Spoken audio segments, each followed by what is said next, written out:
Welcome back to Inbetween Diary of a Film tutorial series. This is tutorial number 9, where we finally, in the previous tutorials, we talked about how to get your budget and a deck together, what was needed in the deck, so that you could actually approach possible investors. And in this video, we're assuming that your deck is finished and you finalize your budget, and you're going to have 2 budgets, a maximum budget and a minimum budget.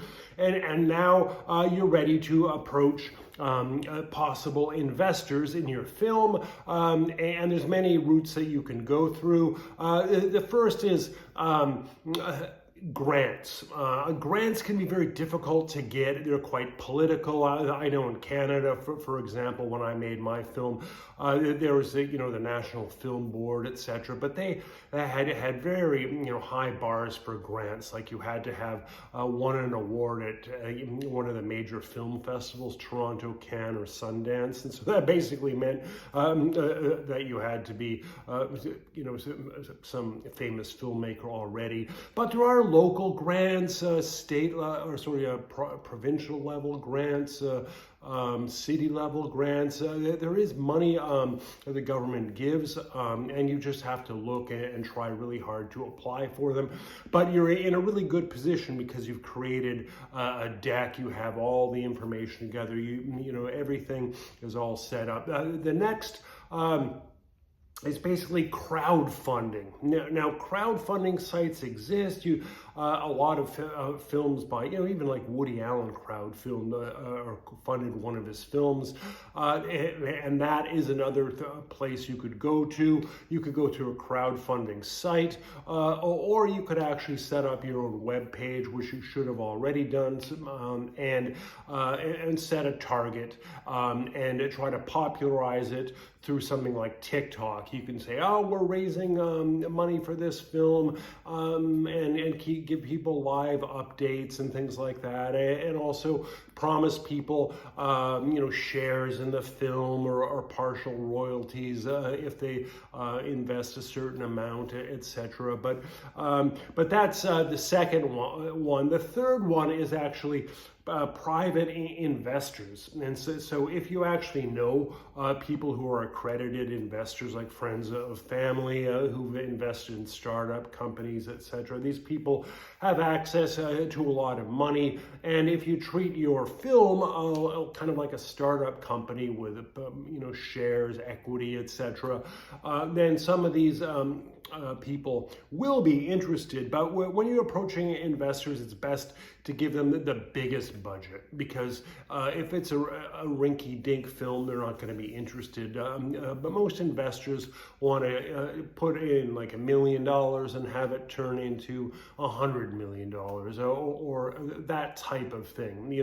So it's got to be a big money play. So that's what your biggest budget is going to be for. And you can tell them, the higher the budget, the better the actors you can get. You can say that I'm planning on approaching various A-list actors, and if the more money you invest, the more likelihood there will be that I can actually interest them. Okay, so that's the third way. And then the fourth way is basically your own money, friends and family.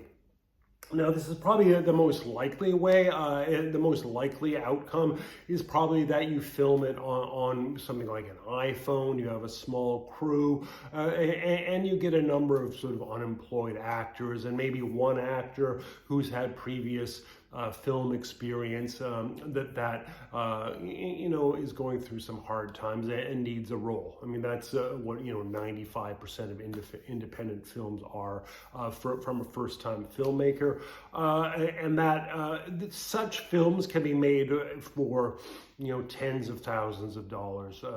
And I know my film Inbetween cost me $60,000 to make. It seemed like a lot of my personal funds, but it was worth it because we got my film career off on solid footing.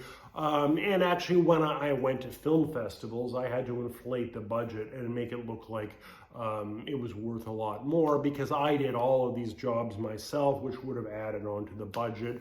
And so in reality, my film deferred hidden costs. It could have been a $2 million film, even though it cost $60,000. So these are the sorts of things you're going to have to consider when you go through your fundraise. And your fundraise should also start to be in parallel with starting to cast the film. Now I'm going to take the summer off. I'm going to Brazil.